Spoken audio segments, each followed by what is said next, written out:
Hi, welcome back to the channel. It's Blitz1944. We've just recently come back from a military fair. Well, yesterday anyway. Yesterday, yeah. Not today. We met one of our subscribers there. That was nice to have met you. Handed out some bits and pieces, and saw some bits and pieces as well. Yeah, so basically what I was trying to say is there's some younger collectors came along to our table, so when they did, we always gave them some free items, didn't we? Yeah. To try and encourage them to collect, obviously, because this is a great hobby. We sold quite a few bits. Yeah. And then bought some bits. And that's what it's all about, isn't it, for us? Yeah. I mean, we're not dealers, we're just collectors. So it's nice to go there, sell a few bits if you don't want any more, and buy a few more bits you do want. And I wanted to buy a Sten. I did think about buying a Deact, but to be honest, I didn't want to spend £800 on a deactivated weapon. Yeah, just on a Sten, I don't see it. They were like, what were they, £2 to make originally? You know, but anyway, so I looked at the Denix replica and I thought, actually, that's not too bad. Yeah, it's got a few bits on it I don't like, which I will point out. Yeah. But overall, it's not a bad replica. We have two other Denix replicas. We have an MP40, which I really like. Actually, it's not a bad replica, that. And an MP44, which is okay. Yeah. Has a few issues. It's all right. Yeah. It looks good. I mean, if you just hang it on the wall, it's fine.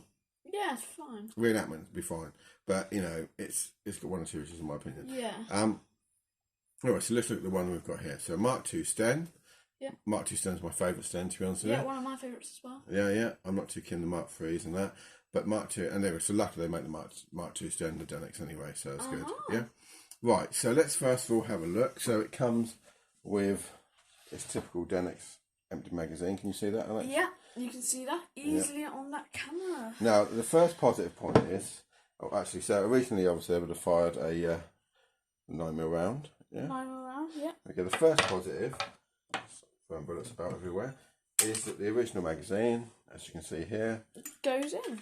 fits in perfectly. Yep, Yeah, lovely. perfect. I think that's great. I think that's really nice when that does that, because it's handy then. Because these are a bit rubbish, really, aren't they? Yeah. So at least you can put the original magazine in. Obviously, the original sling fits. It's a nice 1943 dated one. It came with the actual Sten when we bought it, didn't we? Yeah. The guy gave us a sling with it, so that's nice. Yeah. Downside, a couple of bits. It's got Extra little screws that shouldn't be there, but it's obviously just how they on up top there as well. That's how they, obviously when they make the gun. Overall, it's a good weight. I mean, it's not probably quite the same weight, but it's a good weight. Yeah, you know you've got it in your hand, don't you? Yeah. Yeah. Not too keen on that cock and handle. It's a bit. Yeah, because it should normally have a It looks a bit cheap, doesn't it? I mean, the Sten Gun is a cheap gun, but that looks even cheaper than normal. Yeah, because it normally should have a bulge. Well, that's what I think. Yeah. The ones I've had are slightly different to the originals. Yeah. So I've had originals and they didn't look like that. Because yours had bulges, didn't they? Fast select doesn't work, unfortunately, but you know, you can't have everything. But it does cock. Let me show you. Yeah. Now, this is an interesting one I'm going to do here. Yes. So now you can see in there, we have, these are deactivated rounds as well, just so everybody's deactivated rounds. Yeah, these are, don't be scared, it's not like we're going to be firing. These are not live rounds. Yes, it's not live rounds. So, but, interestingly enough, obviously the safety works well, just so you can see. Yeah, safety works perfectly. Yeah. Can you see that good there, Alex? Yeah. There we go. Now. It goes forward, and it has chambered the round, but it won't eject it because obviously the bolt itself is a dummy. Yeah. Oh, get it out. There we go. So there you go.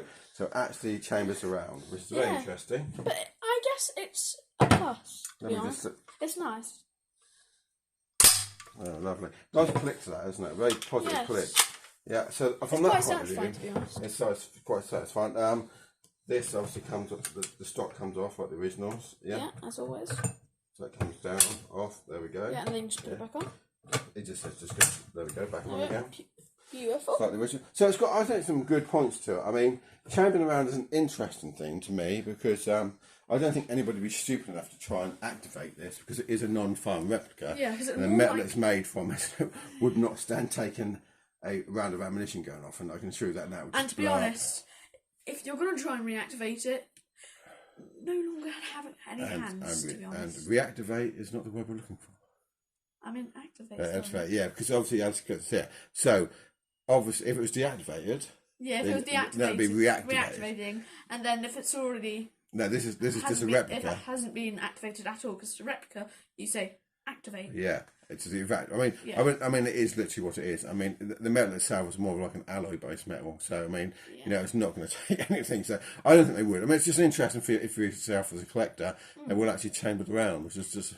I like the fact it takes the magazine though. I think that's a major point for me. It takes the magazine. The cooking handle's a little bit of a downside. Yeah. But overall, as an overall Denix replica, yeah. I like it. Yeah, same here. I'd buy another one. Let's say if I sold this and want another Sten Gun in the future for the collection, you've got to remember, you're going to have it in your collection. If you had that hanging on the wall and the original Sten, you can have a job to tell from a distance which one's real, obviously, yeah. you know. But when you get up close, then you can eventually... You see straight away with the screws, obviously. Yeah, the screws on that. But anyway, so I think this one and the MP40 from Denix, I think are really good replicas. And Yeah, the lovely. MP40 I would say is better. Yeah, I find it more comfortable in holding, to be honest. No, I just mean as a copy. As a copy as well. Yeah, as a copy, the MP40 is a better copy. I think.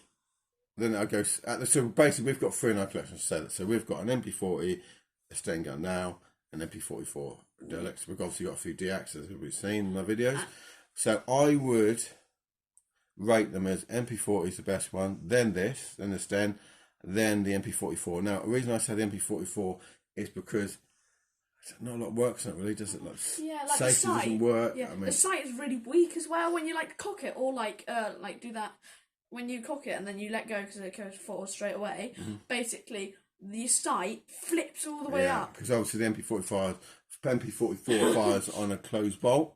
Yeah. So obviously what I was saying, when you cock it and obviously it goes forward, obviously into the closed bolt position, like the sight just sort of flicks up in the air, doesn't it? Yeah, and then it stays there. They have to put it back down. Just I suppose you could put an original sight on there. I suppose you know. You could, yeah. But I mean, I wouldn't bother. But so what I'm trying to get at is the MP44 looks really good. Yeah, on if you're going to put it just hang on the wall. Yeah. Does that make sense? But if you want, I think the Sten and the MP40 would work really good for reenactors. Yeah. So you can cock them, you can fire them, yeah. And I like because they're an open bolt, they make that nice click, don't they? And that, yeah. But no, that's our opinion. Obviously, you've got yours. If you want to comment on what you think about these Denix replicas, please do. I mean, I don't know if we're going to buy any more. I'd like to have a Luger really, and I don't really want to spend again like £1,000 on one. So we might get a Denix replica Luger. I'll think about it. Yeah. I did think about getting a PPS H41, but because we already had the PPS 43, the 1950s one, I didn't think it was worth getting another Russian gun, you know? Yeah. No, so I thought we'd go British, because we've got, it'd be nice to get... Anyway, I like it, so do you like it, Alex? Yeah. So basically, at the end of the day... We like this. Yeah, would you buy one again? If, let's say we sold this, would you buy another one? Definitely. Yeah, there we go, that's it. And I would buy one as well. I think if I was doing British reenactment, I'd be quite happy if you got a Jeep or something to stick in the Jeep, yeah? Rather than putting the original one in there. So, yeah. Someone might nick. But yeah, anyway, so that's it. That's it for today. Yeah. Okay, let's do your bit. Alright, so please subscribe because that'll really help out our channel. And like as well because that'll help. Yeah, I hope you enjoyed today's video anyway. Yeah. We'll bring you some more. We've got I've got this German helmet that I've got. Cleaning. So, yeah, relic helmet. So I'll be doing that soon over the next couple of weeks. Yeah, I'll do that, and I think that'd be quite a good video there. Yeah. And but it's just how I do it. I'm not saying this the way that it's professional would like clean them and preserve them. This is how I clean and preserve the German helmets I get that have been dug up, and it's worked for me over the years. So once I've finished, I'll be able to put it on in display without it all every time you pick it up, getting red and yellow hands with rust, or every time you put it down the shelf, it's a rust falling off it. Yes. And it'll just slowly deteriorate. How I'll do it this way, they'll just stay like that forever, basically. Yeah. Anyway, that's it for today. We'll see you again. Bye. Bye.